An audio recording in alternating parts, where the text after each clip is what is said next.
नमस्कार दोस्तों। आज हम गुप्त काल के 20 और प्रश्नों को हल करेंगे। इससे पहले भी मैंने 20 प्रश्नों को हल करवाया है। अगर आपने भाग प्रथम नहीं देखा है तो मैं वीडियो के डिस्क्रिप्शन में उसका लिंक दे दूंगा, आप देखिए। तो शुरू करते हैं प्रश्न नंबर 21 से। मंदिर निर्माण कला का जन्म सर्वप्रथम कब हुआ? तो ये आपको बताना है भाई, सर्वप्रथम कब हुआ। तो 20 का सही आंसर होगा गुप्त काल में इसका जन्म हुआ था भाई। क्वेश्चन नंबर 22 देखिए। चंद्रगुप्त सेकंड ने विक्रमादित्य की उपाधि कब धारण की? तो ये आपको बताना है भाई, विक्रमादित्य की उपाधि है वो कब चंद्रगुप्त सेकंड ने धारण की थी। तो ये शकों का उन्मूलन करने के बाद इसने धारण की थी भाई। ये उन्मूलन होगा, शकों का उन्मूलन करने के बाद। क्वेश्चन नंबर 23 देखिए।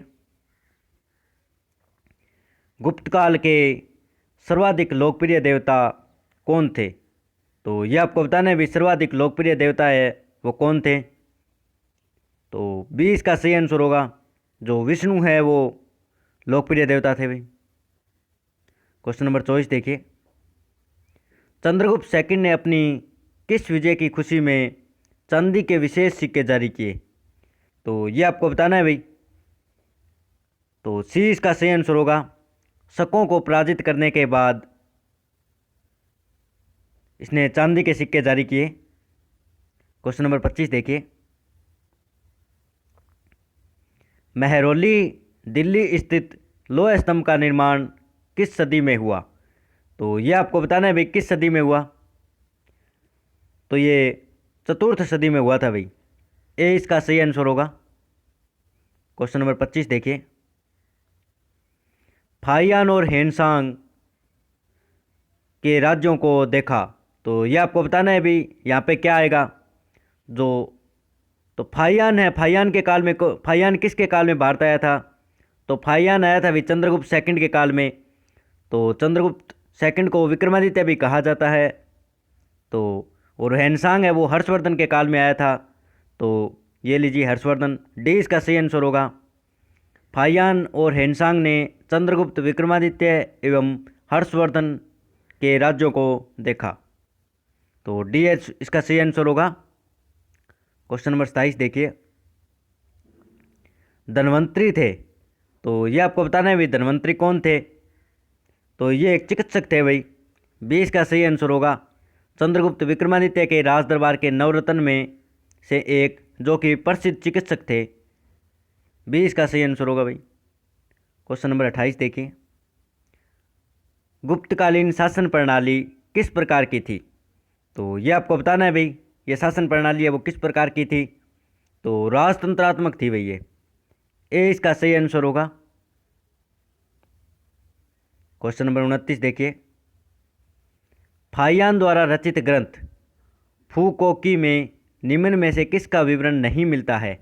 तो ये आपको बताना है भाई किसका विवरण नहीं मिलता है इसमें। तो बौद्ध राज्यों का भी मिलता है भाई इसमें, गौतम बुद्ध के उपदेशों का भी मिलता है, बौद्ध मंदिर, स्तूपों और विहारों का भी मिलता है, और ये बौद्ध धर्म के सिद्धांतों का इसमें नहीं मिलता है भाई। ए इसका सही आंसर होगा। क्वेश्चन नंबर 30 देखिए। गुप्त स्थापत्य कला का सर्वोत्कृष्ट मंदिर निम्न में से कौन कौन सा है? तो ये आपको बताना है भाई सर्वोत्कृष्ट मंदिर कौन सा है इनमें से। तो जो देवगढ़ का दशावतार मंदिर है वो सर्वोत्कृष्ट मंदिर है भाई। 20 का सही आंसर होगा। क्वेश्चन नंबर 31 देखिए। अजंता की गुफाओं में किन गुफाओं का निर्माण गुप्त काल में हुआ? तो ये आपको बताना है भाई किसका निर्माण है वो गुप्त काल में हुआ।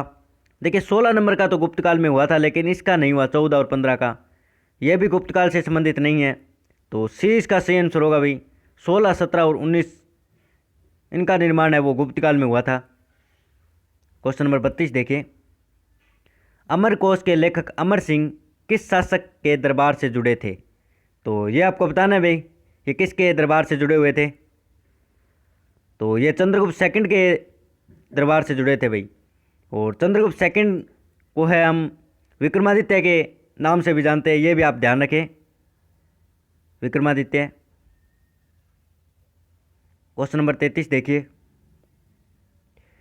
गुप्त संमत 319-320 को प्रारंभ करने का श्रेय है किसे दिया जाता है? तो ये आपको बताना है भाई, गुप्त संमत है उसे किसने प्रारंभ किया था? तो ये चंद्रगुप्त फर्स्ट था भाई, इसने 319 में शुरू किया था गुप्त संमत को। क्वेश्चन नंबर 34 देखिए, चंद्रगुप्त फर्स्ट ने गुप्त संमत का प्रारंभ किस उपलक्ष्य में किया? देखिए इससे पहले भी प्रश्न आ चुका है, 319 में इसने प्रारंभ किया था, तो यह बताना है आपको किस उपलक्ष्य में किया था। तो अपने राज्यारोहण के स्मारक के रूप में, बिल्कुल सही, ए इसका सही आंसर होगा भाई। ये 319 में ही राजगद्दी पर बैठा था, 319 ईस्वी है भाई, ऐसा पूर्व नहीं है। क्वेश्चन नंबर 35 देखिए, प्रयाग प्रशस्ति अभिलेख का लेखक हरिसेन किस शासक का दरबारी कवि था? तो ये आपको बताना है भाई किसका दरबारी कवि था। तो ए इसका सही आंसर होगा, ये समुद्रगुप्त का था। और जो प्रयाग प्रशस्ति है उसे ही हम इलाहाबाद प्रशस्ति के नाम से जानते हैं, ये भी आप ध्यान रखें साथ में। क्वेश्चन नंबर 36 देखिए, गुप्त काल को प्राचीन भारत का क्लासिकल युग क्यों कहा जाता है? तो ये आपको बताना है भाई क्यों कहा जाता है। व्यापार में अभूतपूर्व प्रगति के कारण नहीं, गुप्त काल में व्यापार की प्रगति इतनी नहीं हुई थी, ये नहीं होगा। कला और साहित्य के क्षेत्र के अपने चरमोत्कर्ष पर पहुंचने के कारण, बिल्कुल सही बात है, क्योंकि जो मंदिर निर्माण शैली है वो भी इसी के काल में प्रसिद्ध हुई थी और अनेक प्रकार के ग्रंथ इन्हीं के टाइम में लिखे गए थे। तो 20 का सही आंसर होगा भाई। क्वेश्चन नंबर 37 देखिए, सारनाथ के धमेक स्तूप का निर्माण किस काल में हुआ? तो ये आपको बताना है भाई किस काल में हुआ। तो ये गुप्त काल में हुआ था, डी इसका सही आंसर होगा। और देखिए सबसे अगर आपको पुराना स्तूप पूछे तो भरहुत स्तूप सबसे पुराना है भाई, और वर्तमान में कोलकाता का संग्रहालय है उसमें इसके अवशेष है, सारनाथ का सबसे पुराना नहीं है भाई। क्वेश्चन नंबर 38 देखिए, गुप्त युग में भू राजस्व की दर थी। तो ये आपको बताना है भाई भू राजस्व की क्या दर थी। तो उपज का छठा भाग लिया जाता था भाई, जो उपज है उसका छठा भाग भू राजस्व के रूप में लिया जाता था। क्वेश्चन नंबर 39 देखिए, कुमार संभव महाकाव्य किस कवि ने लिखा? तो ये आपको बताना है भाई किस कवि ने लिखा। तो ये कालिदास का है भाई, और इसके साथ इसका एक अभिज्ञान शाकुंतलम भी है, वो भी आप ध्यान रखें, अभिज्ञान शाकुंतलम।